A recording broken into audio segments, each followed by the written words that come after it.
스픽스 시청자 여러분 안녕하십니까. 주말에 보내드리는 정치본색 스페셜입니다.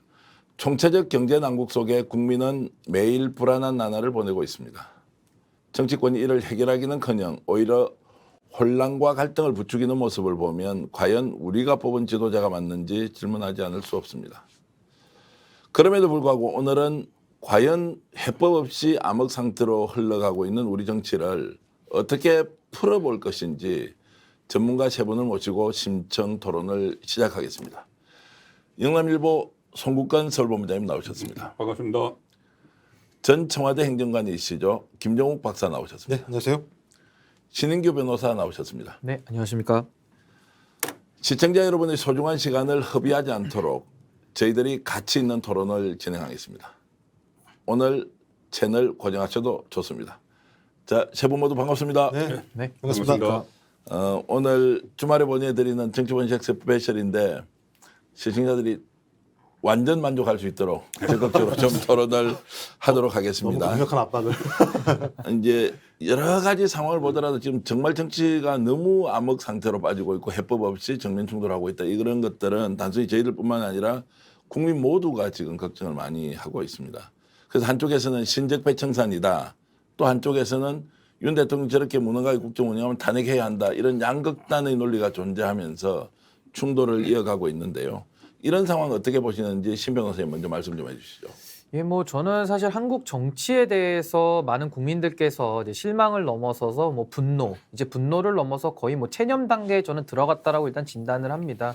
이유야 여러 가지가 있겠습니다만은 일단은 진영으로 이제 딱 나눠져가지고 본인들의 지지층만을 바라보는 이제 그런 정치적인 메시지와 또 정치적인 행동들이 많이 나오고 있습니다. 또 거기에 이제 언론까지 합세해서 오히려 그런 정치인들의 그런 돌발적이고 국민들에게 좀 조소를 살 수 있는 그런 행동들을 오히려 더 부각시켜서 보도하기 때문에 또 정치인들도 거기와 또 공생하는 그런 면도 있고요. 이런 식으로 진영으로 나눠진 정치가 또 선악 정치로 또 흐르는 경향도 있습니다. 자기만 옳다라는 독선에서 상대방을 적대시하고 제거해야 될 대상으로 여기다 보니까 이제 타협이나 존중 이런 것들이 이제 사라지는 것으로 보거든요.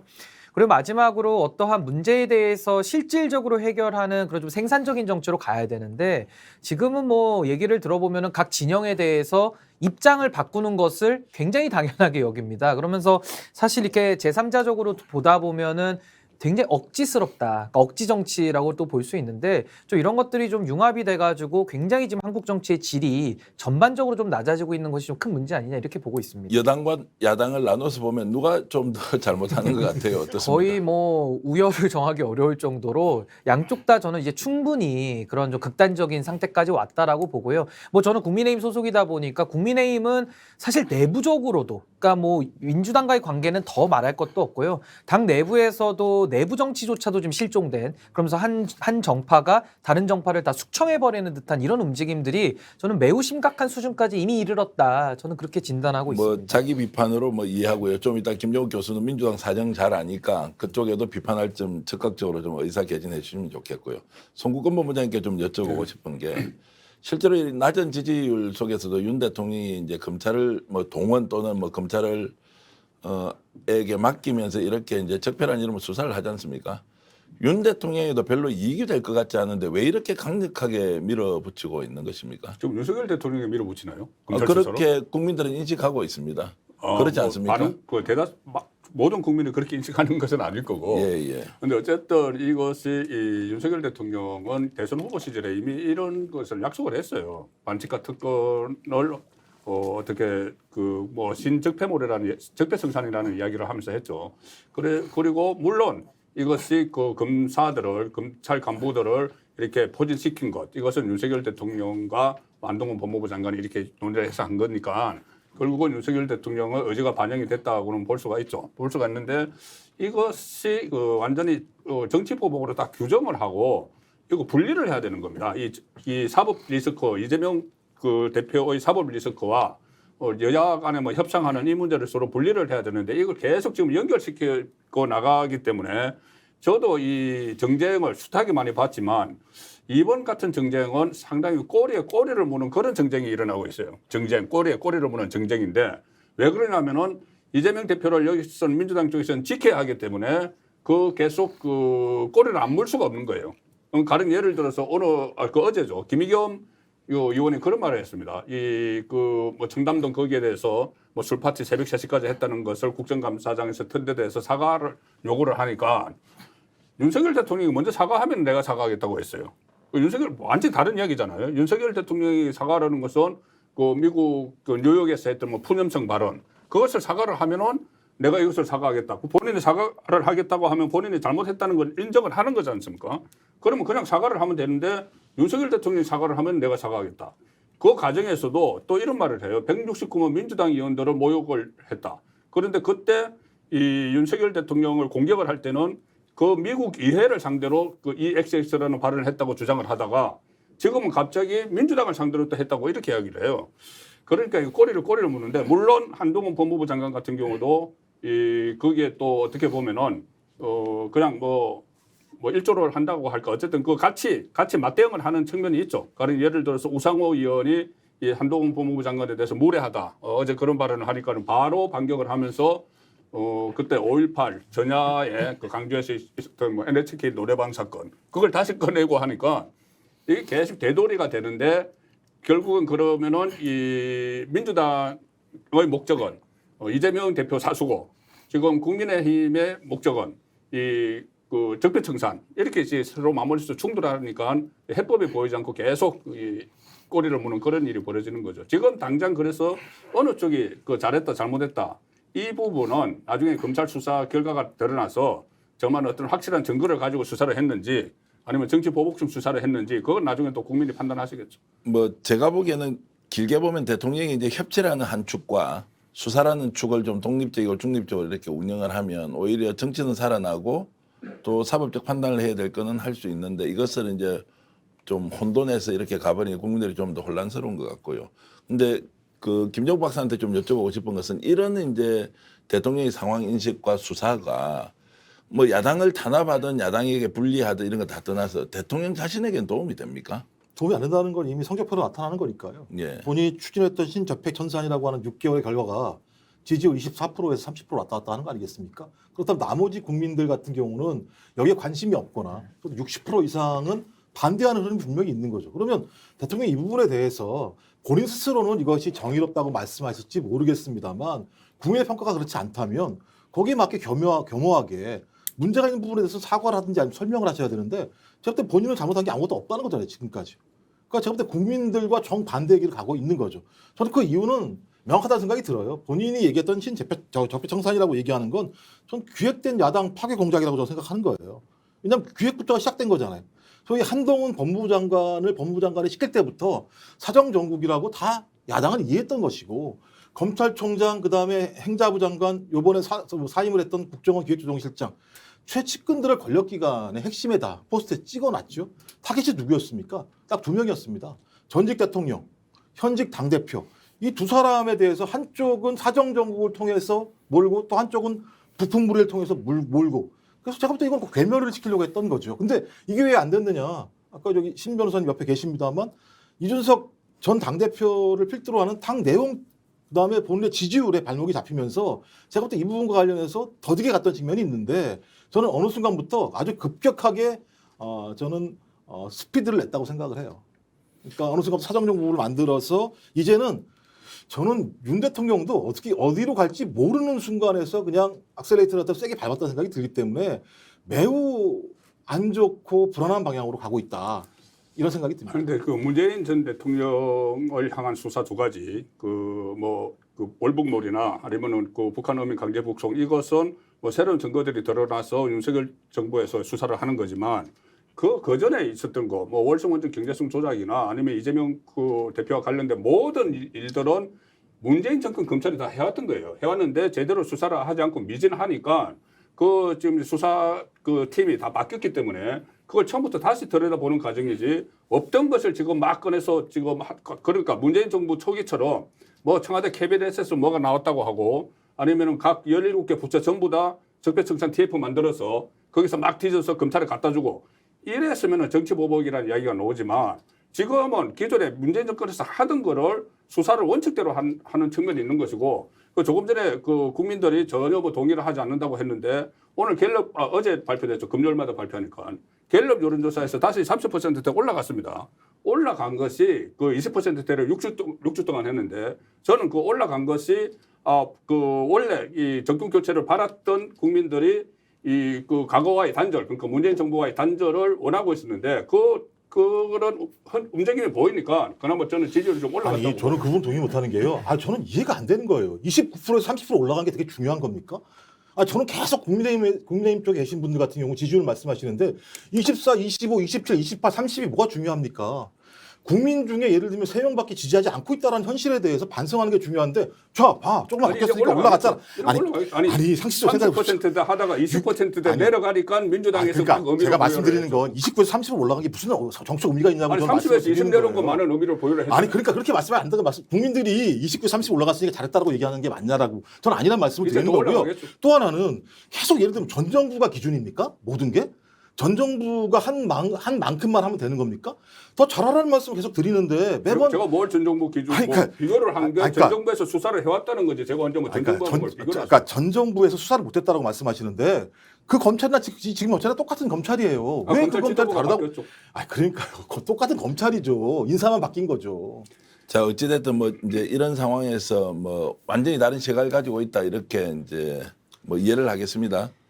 그 신변 보시기 어떻습니까? 이 신적폐 청산과 또는 정치 보복이다 이런 부분에 대해서는 어떻게 보세요? 저는 이게 사실은 여야가 그 에스컬레이팅 효과라고 하지 않습니까? 서로 네. 이제 계속 그 가속도 대결을 하면서 더 미움과 분노, 갈등을 더 증폭시키고 있다. 그리고 이것이 굉장히 안 좋은 것은 물론 그 책임 소재는 또 가려야 되겠습니다만은 결국 국민들은 계속 갈기갈기 나뉘고 있다. 저는 이렇게 봅니다. 그리고 뭐 국민들이 분열되는 것도 참 문제지만은 그 분열된 각 진영에서도 소수들 극단적인 주장을 더 할수록 그 사람들의 목소리가 더 커지는 쪽으로 지금 가고 있다는 것이 저는 상당히 좀 심각한 국론 분열의 상태다 이렇게 보고요.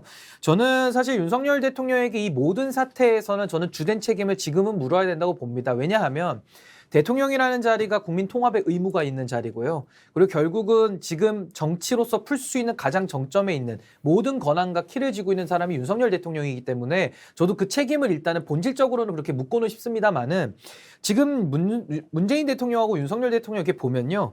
거의 둘의 모습이 쌍둥이 같습니다. 그러니까 예를 들면 윤석열 대통령도 문재인 정부에 대한 반발 심리로 지금 집권을 한 것인데 그러면 국민들 보시기에도 문재인 정부에서 했던 거를 더 뛰어넘는 일을 해야 되는데 지금은 문재인 정부가 과거에 지지층만을 결집하면서 시작도 한 60, 70%에서 마무리를 한 40% 중반대로 하지 않았습니까?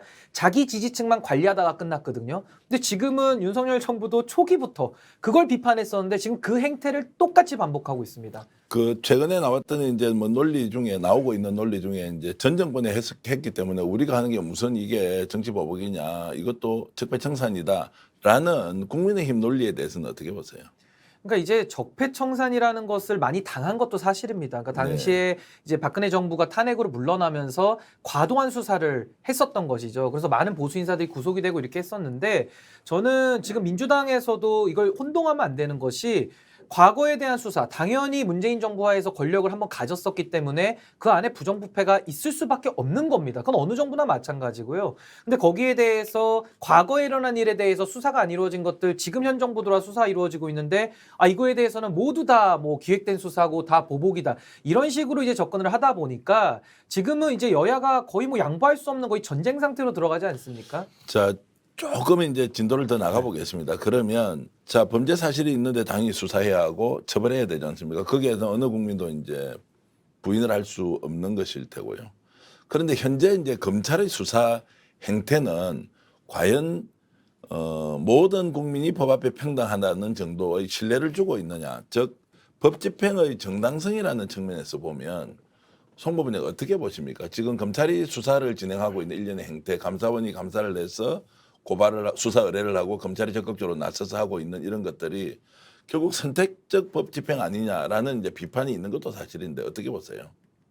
선택적 법 집행이라는 것이 또 결국 또 김건희 여사와 또 서로 연결시켜서 이렇게 하는데 김건희 여사 사건도 문재인 정권 때 그렇게 수사를 다 했던 겁니다. 그리고 저는 이 단순 비교를 그 선택적 수사 이 왜 이재명 쪽만 하느냐 뭐 김건희 쪽은 안 하느냐 이렇게 이야기하는 자체가 저는 맞지 않다고 봐요.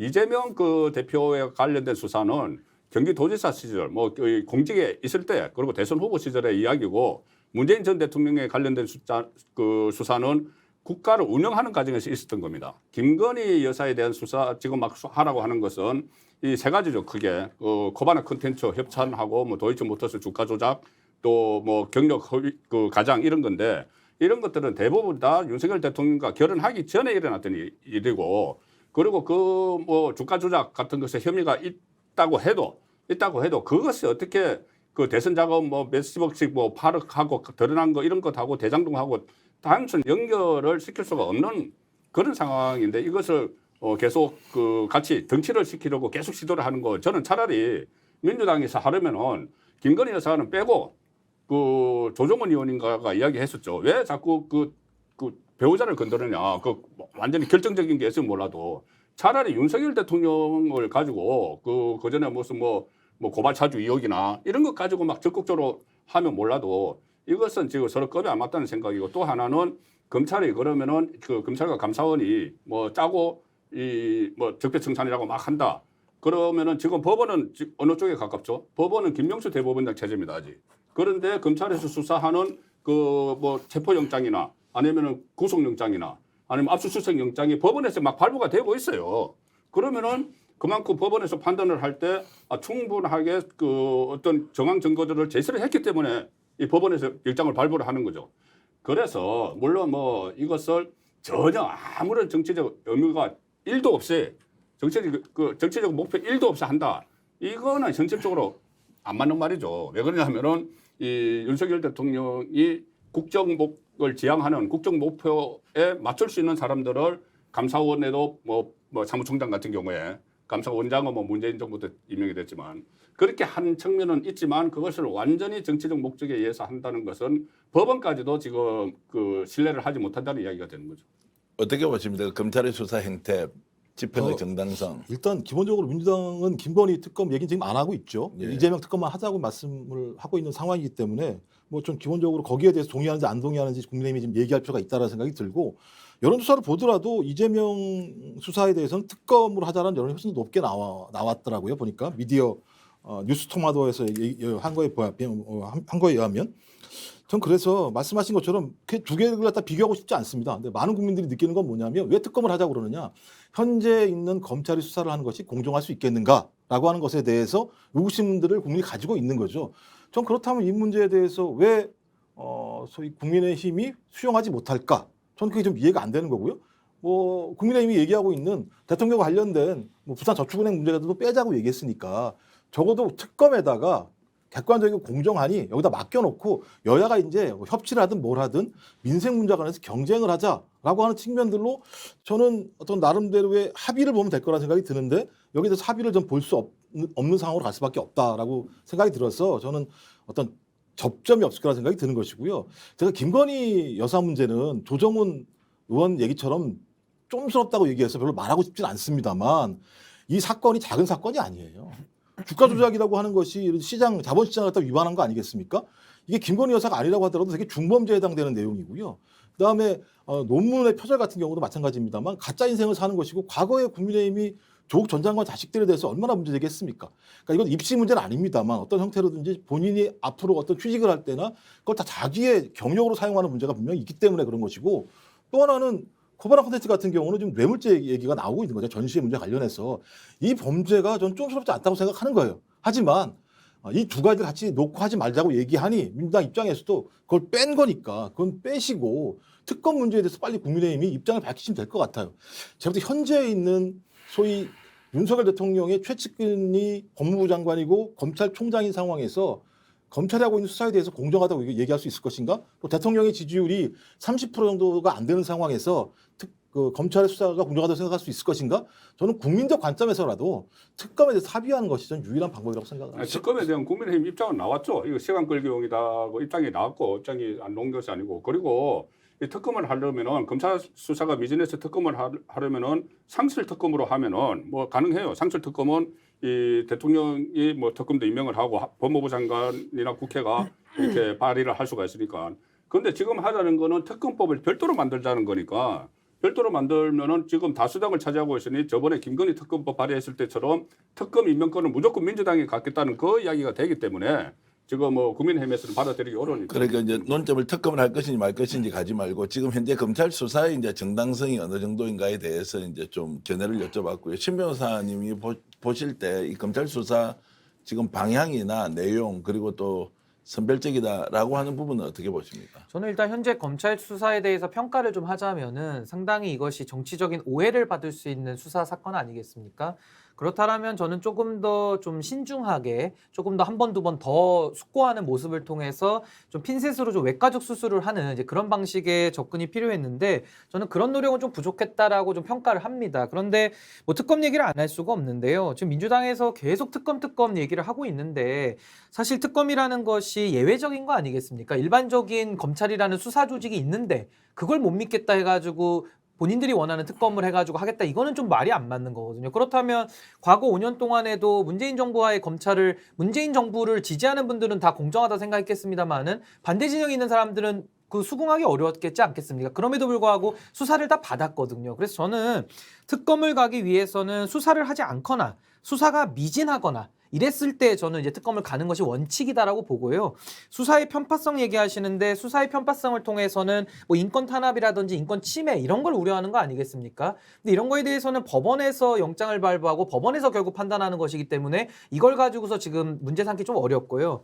저는 지금 굳이 말씀하시는 것이 이제 김건희 여사에 대한 것인데 저는 이재명 대표 측에서 말하는 쌍특검이라든지 아니면 이재명 대표권에 대한 특검은 저는 설득력이 없다고 봅니다. 그것은 기존 수사 조직을 통해서 하고 만약에 그것이 미진하거나 뭐 수사가 안 이루어진다 그러면 그땐 특검을 하겠지만 그건 좀 어불성설이고 오히려 저는 김건희 여사에 대한 의혹 수사를 했는데도 불구하고 좀 미진하다는 거 아니겠습니까? 뭐 신규 증거가 나왔다 이런 주장인데 그렇다면 오히려 이재명 대표는 기존 지금 검찰 조직에서 수사를 받으시고 당당하게 김건희 여사에 대해서는 전 특검 주장할 수 있다고 봅니다. 오히려 그렇게 가야지 설득력이 있는 것이지 멀쩡하게 지금 수사를 하고 있는데 그거를 뺏어가지고 특검이 하겠다? 그럼 다수당이 민주당인데 그 특검을 그럼 누가 신뢰를 하겠습니까? 뭐 대통령이 특검 거부 의사를 밝혔기 때문에 특검이 현실적으로 어렵지만 조금 전에 이제 그 새로운 방안 중에 하나로 현재 뭐 검찰에서 이재명 대표가 수사를 받고 김건희 씨 같은 경우에는 이제 영부인은 별도 특검을 하자 이 부분에 대해서 김 박사 어떻게 보세요? 제가 볼 때는 수사를 안 받았다고 말씀하시는 건 말이 안 돼요. 예. 한 번도 부른 적이 없었어요. 부른 적 있었나요? 한 번도 부른 적이 없었죠. 검찰 수사가 아직 거기까지 못 간 거예요. 예. 그러니까 이재명 당대표를 출석 요구할 만큼의 조사가 아직 안 간 거기 때문에 왜 계속 이재명 당대표가 수사에 제대로 응하지 않느냐고 얘기하는 건 아니 부르지도 않고 왜 수사에 응하지 않느냐는 얘기밖에 안 되기 선거법으로 때문에 한번 불렀잖아요. 예? 선거법으로 불렀는데 안 갔잖아요. 그때 서면 조사를 하도 가능한 상황인데도 불구하고 말씀드리고 제가 말씀드리잖아요. 저번에도 한번 말씀 같이 하셨잖아요. 출석 요구는 강제 조항이 아니라니까요. 네. 제가 그래서 계속 말씀드린 거고 저는 김건희 씨 특검 안 해도 저는 상관없다고 생각해요. 그 문제 관련해서는 저는 근데 저는 계속 말씀드리는 게 그 검찰 같은 경우도 마찬가지인데요. 대장동 사건도 마찬가지고 그 쌍방울 사건도 마찬가지고 어떤 일이 벌어졌습니까? 중간에 수사팀을 바꿔요. 실제로는요. 인사죠. 인사 개입을 해서 수사를 바꿔서 그러니까 수사팀이 바뀌는 순간부터 수사 방향이 또 바뀌게 되는 측면들이 분명히 있어요. 전 그러니 이런 문제가 계속 두 사건에서 발생하고 있으니 검찰을 신뢰할 수 없다라고 판단할 수밖에 없는 거예요. 야당 입장에서는.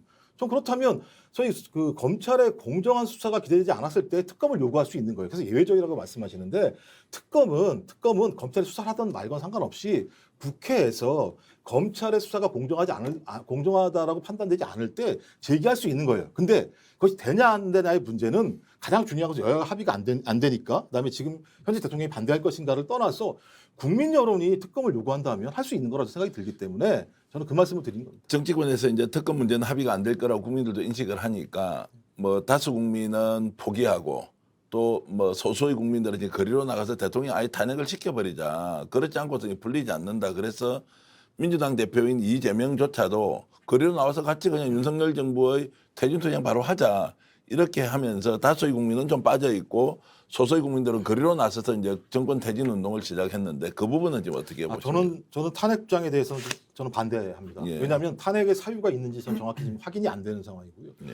뭐 저는 법치가 모든 것의 기준이라고 생각하지 않습니다. 민주주의 핵심들은 국민의 의사인 거고 민심이라고 생각을 하는데 좀 그렇다고 하더라도 법치라고 하는 중거틀이 있는데 대통령을 탄핵할 만한 어떤 유연적인 상황들이 좀 나왔다고 판단하지 않기 때문에 정당이 이 문제와 관련해서 그런 요건이 안 되는데 밖에 나온다는 것은 되게 문제가 있고 또 하나는 국민으로도 되게 중요하다는 생각이 들어요. 그러니까 탄핵은 국민 스스로가 뽑은 대통령을 본인 스스로가 잘못했다고 시인해야 되는 문제이기 때문에 매우 중대한 문제입니다. 헌정 자체가 중단되지는 않습니다만 그렇다고 하더라도 매우 중대한 상황에 대해서 그냥 정당이 지금 대통령이 지지율이 30%밖에 안 되는 상황이고 앞으로도 변하지 않을 것 같으니까 탄핵을 하자? 저는 민당 입장은 아니라고 생각이 드는데 일부 의원들이 이렇게 나오는 건 제가 볼 때 부적절하다 아직까지는. 근데 이 상황과 관련해서 국민이 저렇게 많이 나오고 있고 지지율이 지속적으로 낮음에도 불구하고 대통령이 사과도 하지 않고 통치도 바꾸지 않는다고 얘기한다면 저는 어떤 형태로든지 거기에 대해서 국민적인 압력을 행사할 방법들은 필요하다. 전 그것이 탄핵이 될 수도 있고 하야 요구일 수도 있고 다양한 방법일 수도 있지만 아직까지는 그러한 요건에 올라가 있지 않다고 생각합니다. 대통령이 퇴진이라는 단어가 이제 좀 약간 특수명사, 고유명사 이런 느낌에서 보통 명사화되는 느낌이 좀 들어서 탄핵이라는 것이 실제 가능하지 않을 것 같은데 이런 소리가 전혀 이상한 소리로 들리지 않는다는 국민들이 늘고 있습니다. 이 부분 신 변호사는 어떻게 보세요? 거리로 나서는 분들. 예, 저는 사실 국민들께서 그 윤 대통령에 대한 뭐 퇴진 요구 내지는 그런 뭐 탄핵 얘기가 나오는 것 자체가 저는 이 정부가 스스로를 좀 돌아봐야 된다. 저는 일단 이렇게 봅니다. 그 국민들도 다 우리나라 국민이거든요. 그러니까 그 목소리에 귀를 기울여야 된다는 것이고요. 그러나 이제 이런 것들을 정치인들이 나서서 선동하거나 이제 거리에 나가서 하는 건 저는 매우 부적절하다. 그건 해서는 안 되는 행태다 이렇게 보고요. 저는 한 두 가지만 말씀드리고 싶은데 아까 인사권 말씀하시지 않았습니까? 근데 그 인사권 같은 경우는 대통령의 고유 권한이거든요. 그러니까 검찰에 대해서도 윤석열 대통령이 대통령이기 때문에 대통령의 지위에서 인사권을 행사하는데 그거를 못 믿겠다 이렇게 얘기하면은 사실 대통령은 인정 안 하겠다라는 말과 똑같이 들리고요. 또 하나는 뭐 제가 백보양보해서 검사장이나 뭐 고위급들에 대해서 인사권을 행사한다고 치더라도요. 그 뭐 편파적이라고 이제 하더라도 과거에도 문재인 정부 하에서 성남지청장의 박은정 검사, 그 추미애 장관의 이제 거의 가깝다는 분으로 평가받는 분이 가셨는데 수사하다가 어떻게 됐습니까? 밑에서 박하영 차장검사가 들이받아가지고 사표 쓰고 나가기도 하고 이랬거든요. 그러니까 제가 드리고 싶은 말씀은 전체 검찰을 다 장악해서 대통령의 입맛에 맞게 한다라는 것은 저는 현실적으로 불가능하다고 보고 문재인 정부 하에서도 여러 가지 예외들이 나왔기 때문에 이건 너무 의심 안 하셔도 된다라고 보고요. 또 하나는 이재명 대표에 대해서 뭐 수사가 안 이루어졌다 이 얘기를 하시는데 그건 당연하죠. 왜냐하면 이재명 대표에 대해서 대선 주자였고 또 그 이후에 지방선거가 있었고 또 출마도 하셨고 그래서 그전에도 지금 김용 씨가 지금 이제 체포가 되지 않았습니까? 구속이 됐는데 김용 다음에 정진상 실장이 다 수순으로 되어 있어요. 그러면 정진상 실장에 대해 수사가 이루어지면 다 이제 종합을 해서 아마 이재명 대표를 불러야 될 겁니다. 그렇다면 지금 검찰을 못 믿겠다 해서 못 나가거나 특검을 요구할 것이 아니라 당당하게 출석해서 거기에 대해서 본인의 결백함을 밝히면 될 거 아니겠습니까? 근데 그거 자체를 원천적으로 봉쇄한다는 것은 그럼 대통령한테 인사권을 행사하지 말라는 것과 똑같다. 저는 이렇게 봅니다. 안 되죠. 팩트는 좀 확인해야 되는데요. 박은정 검사 같은 경우 또 다르게 얘기를 해요. 이 부분과 관련해서 예를 들면 그 본인 때문에 그 아래에 있는 검사가 그만둔 게 아니라 본인 스스로가 그만뒀다는 얘기를 하고 있기 때문에 사실관계는 좀 확인을 해야 할 필요가 있다는 생각이 듭니다. 그건 좀 제가 팩트 체크 때문에 말씀드린 겁니다. 그 대통령이 혹시 무너질까 싶어서 지금 뭐 우리는 극우 단체라고 하기도 하고 뭐 어떤 분은 애국 보수 단체라고 이야기도 하던 태극기 부대가 이제 거리로 나와서 맞불 집회를 하면서 혹시라도 윤석열 대통령이 뭐 우리가 예상치 못하는 이제 상황이 생길 수 있다는 걸 좀 막는 것 하나. 두 번째 이제 문재인 대통령 구속하라, 이재명 구속하라 뭐 이렇게 이제 외치면서 이렇게 적극적으로 나서고 있어요. 대통령이 또 그런 분들 이야기를 좀 듣는다는 소식도 들리는데 이 부분은 어떻게 보십니까?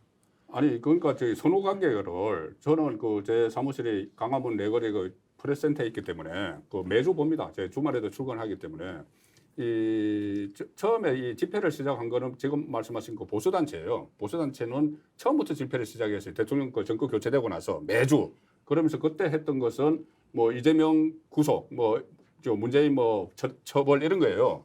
그런데 그 이후에 진보 단체에서 윤석열 퇴진, 김건희 특검 이 이야기가 나온 것은 지금 한 두 달 정도밖에 안 됩니다. 그러니까 거기에 대해서 맞불을 놓기 위해서 퇴진론에 맞불을 놓기 위해서 보수단체가 나섰다.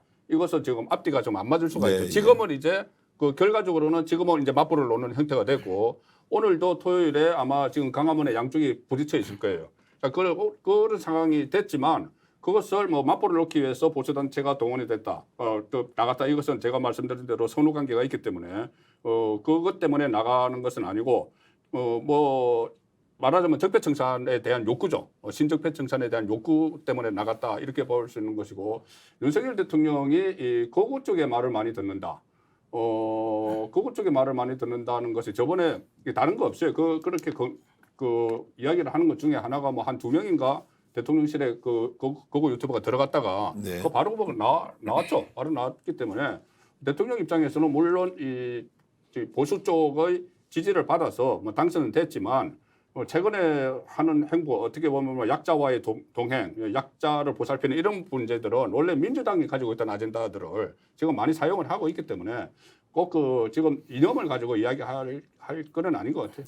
그 뭐 간단히 하나 여쭤보겠습니다. 김문수 이제 그 위원장 같은 경우에는 뭐 그냥 김일성주의자 이런 이야기를 예. 그냥 뭐 대놓고 하기도 하고 그 이런 것들을 혹시라도 이제 보면 뭔가 대통령의 인식이나 이런 게 김문수 위원장을 임명하는 것이나 또 거구 유튜버를 직접 뭐 청와 이제 대통령실에 근무하게 했다거나 지금도 뭐 바깥에서 여러 가지 의견들을 듣고 있다 이제 이런 것들이 역시 대통령이 좀 거구 쪽의 논리에 좀 많이 빠져 있다 이렇게 보는 게 상식적이지 않습니까? 이제 이어서 내가 신 변호사한테도 여쭤보고 싶은 질문이 이제 그러다 보니까 그 거구 유튜버들이 또는 애국 뭐 보수 세력들이 이준석 문제에 대해서도 아주 단호하고 유승민 의원에 대해서도 너무너무 단호하게 배척하는 이제 이런 것들이 이어지는 것 같아서 오히려 대통령이 그 사람들과 손잡고 가고 있고 그들의 지지만 가지고도 국정 운영을 하겠다라고 이렇게 분석하는 사람들이 많습니다, 실제. 그렇게 하면 지지율이 지금 이렇게 되지 않죠. 지지율이 지금 뭐 30% 왔다 갔다 하지는 않을 거예요. 아니면 20% 이하로 더 떨어질 수도 있다 이렇게 보시는 겁니까? 아니 그러니까는 완전히 그러니까 제가 아는 한에서는 이게 또 거구라고 이제 치면은 물론 네. 극자 유튜버도 많이 있는데 그걸 말씀을 안 하시잖아요. 지금 그 김의겸하고 같이 했던 그 극자 유튜버도 있는데 어쨌든 하여튼 예, 뭐 알겠습니다. 그 뭐 그거는 뭐 그렇게 제가 그러니까 이 보수층 중에서 윤석열 대통령을 찍었던 보수층 중에서 지지를 철회한 사람 중에 상당 부분이 왜 이 문재인 정권 그리고 이재명에 대한 수사를 그러니까 적폐청산 안 하느냐 이것 네. 때문에 지지 철회한 사람들이 상당수 있어요. 이 말씀을 제가 드리는 것은 이제 우리가 보통 언론인 출신이 자신의 정치적 성향 때문에 이제 그 뭐 진보 쪽의 유튜버 보수 쪽의 유튜버 하는 분들이 약간 좀 더 바깥으로 나가더라도 이해가 되는데 제가 지금 말씀드리는 거구 유튜버라고 하는 사람들은 소위 말하는 이제 기독교라고 이제 사칭 또는 기독교를 이용해서 애국 보수 세력인 것처럼 가장하고 사실 광화문에서 집회를 하고 있지만 이 사람들이 돈벌이 수단으로 이미 2년팔이를 하고 있다 이런 이제 비판이 과거부터 계속되어 왔거든요. 그럼 그 극자 유튜버도 마찬가지로. 그렇습니까? 그렇죠. 극자 유튜버도 그렇다. 뭐 어쨌든 그것은 뭐 시각차가 있다고 생각하고 그런 면에서 보면 대통령이 좀 더 폭넓게 가야 되는데 그분들 의견을 많이 듣는다고 하니 당 내에서도 윤핵관 핵심 인물들 외에는 다 배척하는 이런 경향으로 흘러가는 거 아니냐라는 이제 의문이 드는 거죠. 물론 뭐 그게 나타나는 것만 보면은 김문수 그 전 지사를 뭐 발탁을 하고 이런 거 그리고 김문수 지사가 발탁되고 나서도 뭐 공산주의자 이야기하고 이런 것을 보면은 그렇게 지적을 할 수도 있지만 윤석열 대통령도 도어 스태핑에서 이것을 물어봤을 때 분명히 이야기했어요. 그 노사관계를 해결할 적임자라고 생각을 했기 때문에 그리고 진보 보수 전체의 그 노동계 발이 넓고 다 접촉이 되기 때문에 발탁을 했다. 그러니까 실용을 이야기한 겁니다. 그리고 지금 사실 이 민노총 문제의 해결이 어떻게 보면은 이 보수 정권에서는 묵은 숙제예요. 그런데 민노총 문제를 누가 해결할 수 있느냐? 그 적임자를 찾다가 보니 이 김문수 위원장에게 간 것 같은데 사실 이거 홍준표 그때 당시 후보 홍준표 후보도 그때 그런 이야기를 한 적이 있어요. 민노총 문제를 해결할 수 있는 사람은 그 김문수라는 이야기를 한 적이 있습니다. 그렇다면은 그것을 홍준표 그 시장 뭐 성향을 아시겠지만은 어떤 그런 뭐 이건 아니잖아요.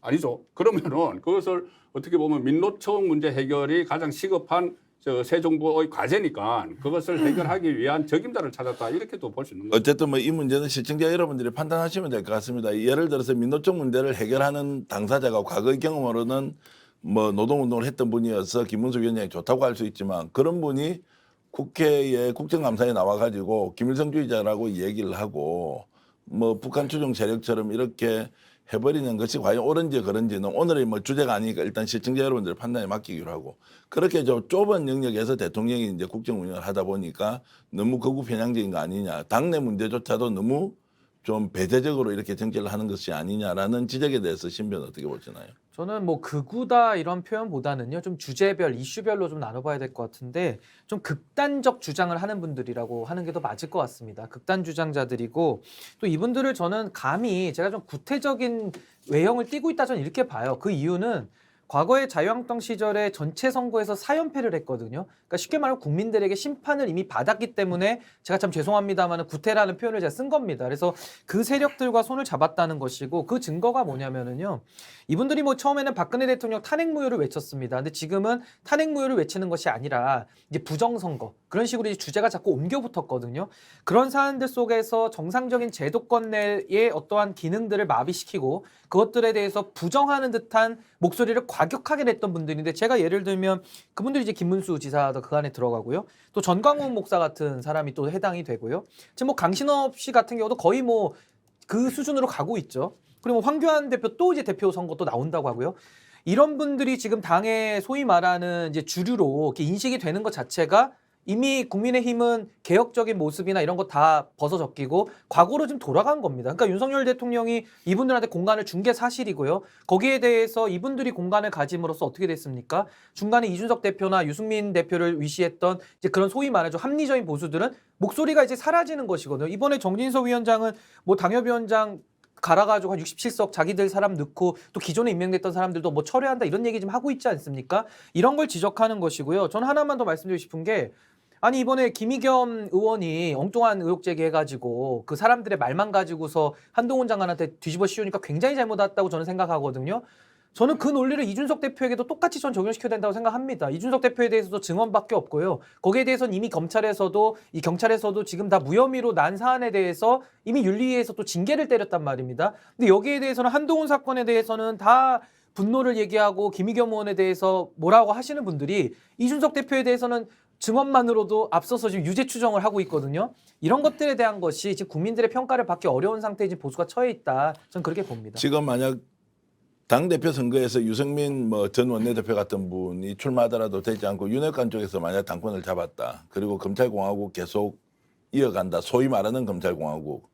이렇게 가면 다음 총선 때 가능성이 거의 없다고 보는 게 맞겠습니까? 저는 다음 총선에 만약에 그 노선으로 계속 간다면요. 네. 저는 단언할 수 있는 게 이제 영남 자민련이 될 겁니다. 영남 자민련. 네, 저는 100% 영남 자민련으로 이제 소멸의 길을 걸을 것이다. 저는 그렇게 봅니다. 예. 그러면 예상을 해본 300석 중에 한 몇 석 정도 될 것 같습니까? 뭐 한 많이 하면 한 60석 정도 하겠죠. 많이 하면 아니 60석. 선거라는 것이 상대가 있는 건데 상대가 주변 환경은 전부 다 무시하고, 그러니까 민주당이 가령 예를 들어서 뭐 정치를 뭐 어쨌든 새로운 체제를 정비를 해서 총선은 아직 1년이나 남았는데 1년 더 남았죠. 거기서 정비를 해서 1년 반 정도 아직 남았습니다. 그 정비를 해서 민주당이 어떤 형태를 띨 건지, 그때 그 전국 상황이 어떨 건지, 윤석열 대통령의 지지율 어떻게 될 건지 그걸 다 빼버리고 그냥 이 상황에서 쭉 가면은 이기겠느냐 지겠느냐, 이건 저는 의미가 자, 없는 그러면 질문이라고 뭐 봐요. 거꾸로 지금 현재 상황에서 민주당이 어떻게 상황이 되는 것은 상대평가니까 좀 제쳐놓고 기본적으로 정치라는 게 중도 확장 노선으로 가야 아무래도 총선에서는 다수 의석을 확보할 수 있지 않습니까? 현재 이런 상태로 하면 중도 확장 노선 좀 어렵다고 봐야 되지 않겠습니까? 자, 제가 이거 좀 민감한 이야기인데 예. 중도 확장하고 싶겠죠. 예. 윤석열 정부도 예. 하고 싶은데 지금은 중도 확장, 그러니까 중도 확장이라는 것이 결국은 그 중도뿐이 아니고 그 민주당, 그러니까 진보 성향의 유권자 중에서도 좀 이렇게 정책을 가지고 판단을 하거나 아니면은 국가 운영을 정말 잘한다고 하면은 지지를 할 수 있어야 되는데, 지금 갤럽 여론조사 같은 경우를 보면은 윤석열 대통령 지지율이 30%가 넘으면 민주당 지지층에서 윤석열 대통령을 지지하는 건 한 4% 이렇게밖에 안 나와요. 이거는 뭐냐면 지금 이 무조건 반대예요. 묻지마 반대가 되는 겁니다. 네. 그러니까 윤석열 대통령이 하는 모든 정책에 대해서는 이 부정하는 거예요. 그것은 일종의 이 정권 쪽에서 보기에는 이 대선 불복입니다. 이 상황에서는 지금 뭐 중도 확장을 이것을 이야기하기보다는 우선 기존에 찍었던 그 뭐 40몇 퍼센트 득표를 올려줬던 그쪽을 대상으로 우선은 정책을 펴고 안정을 일단 시키고 나서 또 외연 확장도 하고 그렇게 하는 것이 저는 그 수순이라고 보는 거죠. 어떻게 보십니까? 예를 들어 민주당이 잘 못하면 윤 대통령이 이렇게 국정 운영을 하더라도 다음 총선 지금 현재 우리가 쉽게 예측할 수 없다 이렇게 보시는데 김 박사 어떻게 보세요? 알 수도 없는 거지만요. 아니 근데 그렇다고 아무리 그 지지하지 않는다고 대선 불복이라고 말씀하시는 건 제가 볼 때는 국민적 선택에 대해서 그렇게 예를 들면 말씀하시면 안 되는 거죠. 이거 되게 좀 위험한 거죠. 그러니까 예를 들면 지지하지 않으면 대선 불복입니까? 그러니까 저는 그렇게 가게 되면 제가 볼 때는 대안이 없는 거죠. 오히려 그 대통령이 국민이 그렇게 하는 이유가 민주당이 새 정부 들어서고 나서 처음부터 한 20일 만에 탄핵 이야기를 하고 계속 여러 가지 가짜 뉴스를 퍼뜨리고 하기 아니요. 때문에 이 진보 유권자에게도 그런 인식을 심어줄 뿐더러 국민의힘이나 중도층에서도 지지율이 떨어지는 것이 그런 가짜 뉴스, 뭐 악의적 프레임 이것 때문에 많이 떨어진다는 이야기지. 제가 진보 유권자만 가지고 하는 이야기는 그러니까 아니죠. 민주당이 20일부터 예를 들면 공식적으로 탄핵을 얘기한 적이 없었기 때문에 박홍근 의원이 했습니다. 그러니까 예를 들면 그건 하나의 비유의 거전에 사례인 김기석 거죠. 의원이 했어요. 비유의 사례인 거죠. 그러니까 민주당이 공식 입장으로 나갔습니까? 그러니까 아, 이렇게 그게 말씀하시는 게 공식 가짜 뉴스인 거예요. 이렇게 아니, 말씀하시는 국회 게. 교섭단체 알겠습니다. 대표연설에서 제 말씀을 좀 이런 드리면 걸로 해서 탄핵을 받은 전 적이 다른 게 아니고 있다. 그러면 탄핵이 민주당 지지층 중에서 4%밖에 윤석열 대통령을 지지하지 않으니까 대선 불복이라고 말씀하시는 게 전 논리적 정합성이 없다는 말씀을 드리는 거고요. 죄송합니다. 대선 제가 불복을 하는 중간에 조금 정치권에서 이제 대선 아니 불복 아까 그렇게 말씀하셔서 제가 그걸 교정을 가는 말씀드리는 제가 정치권에서 개입하겠습니다. 그런 이야기를 잠깐만요. 하니까는 대선 불복의 그 수치로 그렇게 나타난다는 자, 거예요. 지금 이제 총선 전망을 우리가 막연하지만 좀 해보는데 현재와 같은 이런 국정 운영 기조를 가지면 굉장히 어려울 것 같은데 민주당의 사정도 녹록지 않기 때문에 이거 지금 예단하기 어렵다고 보는 그 부분에 지금 우리 김 박사 어떻게 그러니까 저는 보시나요? 뭐냐면 이제 윤 대통령이 바꾸지 않게 되면 예. 이 상황과 관련해서 총선에서 국민의힘이 기대를 하기 어려울 거라는 생각이 들어요. 예. 기본적으로 일단 제가 여론조사가 모든 것은 아닙니다만 말씀하셨으니까 뉴스토마토에서 여론조사를 했는데 10월 24일부터 26일까지 여론조사를 했는데 소위 이 윤 대통령과 관련해서 어떻게 보냐 이 현 정부에 대해서 극단적 우파로 본다는 게 48.2%예요. 이게 옳고 그르고를 떠나서 지금 현 정부가 추진하고 있는 것이 소위 중도적이지도 않고 보수적이지도 않고 극단적인 우파의 정책들을 추진하는 것이 아니냐라고 하는 얘기를 하고 있고요. 또 거기다가 말씀하신 것처럼 대통령께서도 도어 스태핑 과정에서 주사파가 아닌지에 대해서는 본인 스스로가 알 것이다라고 하는 말씀. 이건 되게 무서운 말씀이에요. 사상 검열을 하겠다는 말씀밖에 안 되는 측면이 있고 거기다 또 정유석 비대위원장이 말씀하시는 것도 제가 볼 때 상당히 예를 들면 소위 뭐랄까요 식민지 근대화론과 유사한 정치적 발언들을 하신 측면들이 분명히 있기 때문에 하나가 있는 거죠. 그러니까 매우 예를 들면 친일적인 성향들을 보이는 측면과 또 매우 우파적인 성향을 보이는 모습들이 있기 때문에 국민들의 보편적 정서와는 다른 방향으로 가고 있다라고 하는 것이 하나인 것이고 또 하나는 국민들이 생각했던 것만큼 소위 대통령의 직무나 정부의 운영들을 제대로 못하고 있다라고 하는 두 가지 흐름이 있는 거 아니겠습니까? 근데 이 흐름과 관련해서 대통령이 방식을 바꾸지 않게 된다면 국민들이 지지를 바꿔야 될 이유가 하등이 없는 거잖아요. 근데 그러면 민주당은 민주당은 좋겠냐? 그 이유 중에 하나는 이재명 리스크 있는 거 아니야? 이런 거 아니겠어요? 사법 리스크? 네. 저는 단순해요. 대통령은 바꿀 수가 없어요. 하지만 이재명 당대표 바꿀 수 있어요. 언제라도 하시라도 당대표인데 문제가 생기면 당무위원회가 아무리 당원당을 바뀌었다고 하더라도 명증한 증거가 나오는 상황에서는 당대표 바꾸는 거죠. 그러니까 소위 민주당 같은 경우는 변동의 폭 자체를 유연하게 할 수 있는 측면도 있습니다만 대통령을 끌어낼 수는 없는 거 아니겠습니까? 기본적으로. 그러면 대통령이 변해야 되는 거죠. 근데 대통령이 변하지 않는다? 제가 그렇다고 보면은 지금 상황에서는 민주당이 유리한 상황인 거죠. 이걸 만약에 그렇지 않다고 판단하신다면 제가 볼 때 민주당은 땡큐죠. 자, 신민호한테 한 여쭤보면 말씀 먼저 하시고 제가 질문하겠습니다. 아니 저도 이제 총선 관련해서 제가 이제 숫자만 얘기했기 때문에 좀 부연 설명이 필요할 예. 것 같은데요. 저는 이제 지역구에서 한 60석 할 것 같고요. 비례에서 한 10석 해서 한 70석 할 것 같습니다. 그 이유는 뭐냐면은 지금 우리 지금 교수님 말씀하신 대로 이게 지금 총선이 중간 평가형 성격을 띠거든요. 그러니까 당시에 이제 앞으로 1년 뒤를 예상을 해보면은 이제 국민들께서 심판에 대한 욕구가 많이 있을 겁니다. 그렇기 때문에 저는 민주당도 못하고 국민의힘도 못하는 상황 속에서는 차라리 반대를 뽑을 수밖에 없다는 게 첫 번째고요. 이게 비등한 얘기가 어디서 나오냐면은 2021년도 4월 7일에 우리가 그 재보궐선거에서 서울시장 완승을 하지 않았습니까? 그때 한번 잘 기억해 보시면요. 국민의힘에서 서울시장 후보도 못 낸다 그래가지고 안철수 후보랑 단일화하느니 그거 하고 있었거든요.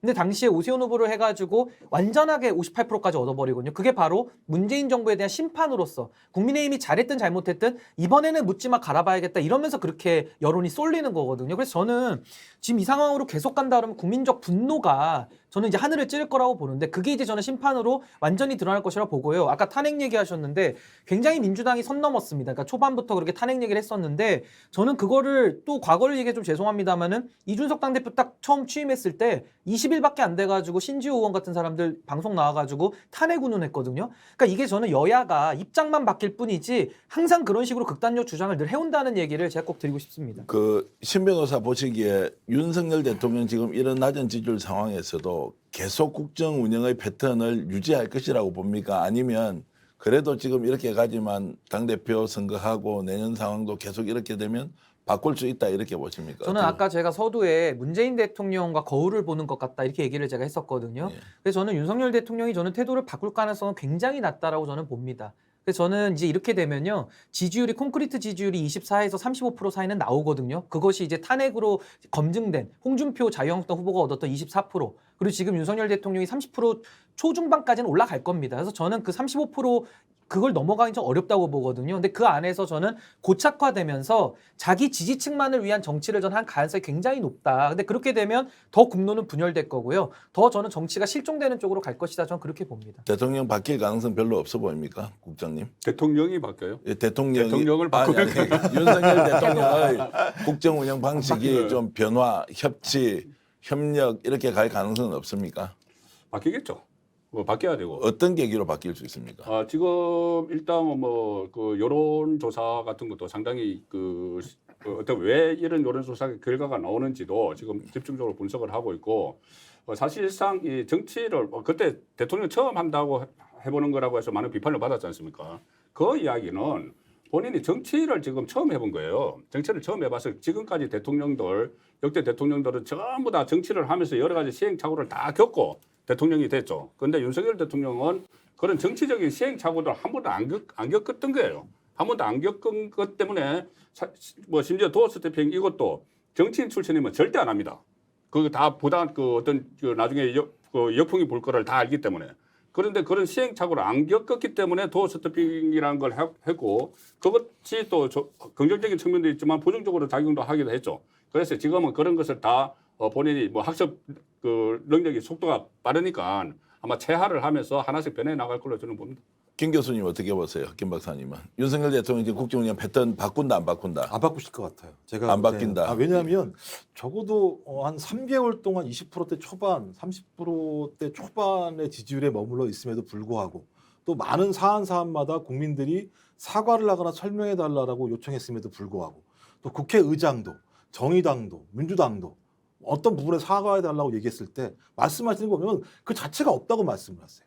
그러니까 사과할 일이 없다고 말씀을 하시고 사과할 행동을 하지 않았다고 말씀을 하시게 되면 실체 없는 일들이 벌어진다라고 말씀하시는 건데 그 일은 누가 하셨냐면 본인이 직접 하시는 것이 대부분이에요. 전 그렇다면 이 부분에 대해서 본인이 바뀌지 않으시게 되면 전체적으로 바뀔 수 있는 건 아무것도 없는 거죠. 전 그렇다면 하나예요. 본인이 하신 말씀에 대해서 진솔한 설명과 사과가 존재되지 않는다면 앞으로도 방식은 바뀌지 않을 거라는 생각이 드는 것이고요. 바뀌지 않으면 국민도 마찬가지인 거죠. 바뀌지 않은 대통령을 지지해야 될 하등의 이유가 없는 거겠죠. 그러면 새로운 대안을 찾겠죠. 그것이 민주당인지 아니면 과거의 안철수 의원과 같은 제3정당인지 그건 알 수 없겠습니다만 저는 어떤 형태로든지 우리 정치가 빅뱅을 할 수밖에 없는 상황으로 지금 가고 있다. 근데 그 모든 피해는 누구한테 가겠습니까?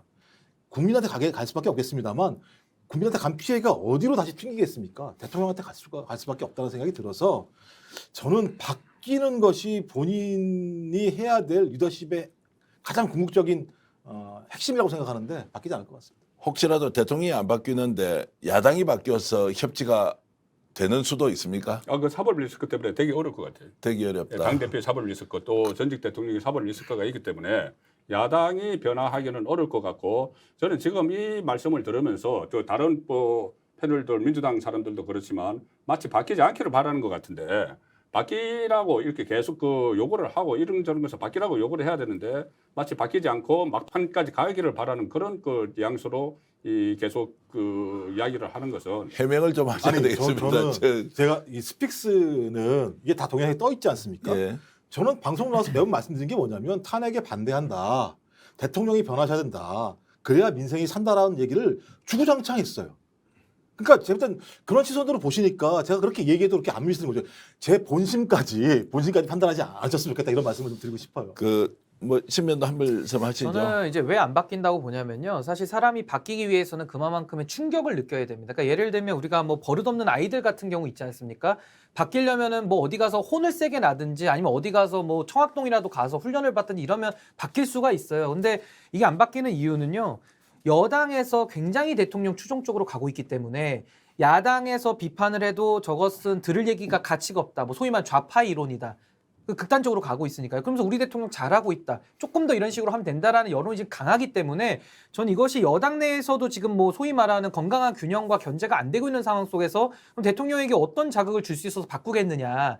저는 스스로 바뀔 가능성은 없다고 보거든요. 그렇다면 자극이 있어야 되는데 그런 자극의 징후가 전혀 내부에서 보이지 않는다. 저는 그렇게 봅니다.